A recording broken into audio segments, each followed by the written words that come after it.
What's going on, guys? Welcome back to another episode of 30 credit tips in 30 days.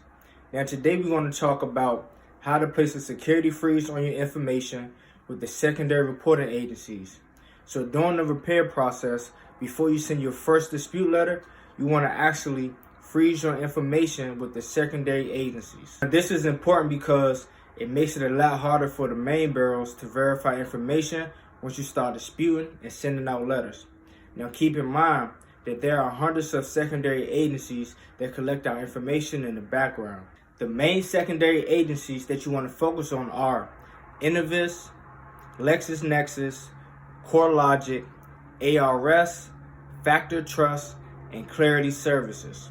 And the link to each website will be in the description of this video. And I'm also going to explain the type of information that each agency houses in a later video. But if you like this type of content, please like, share, and follow for more tips.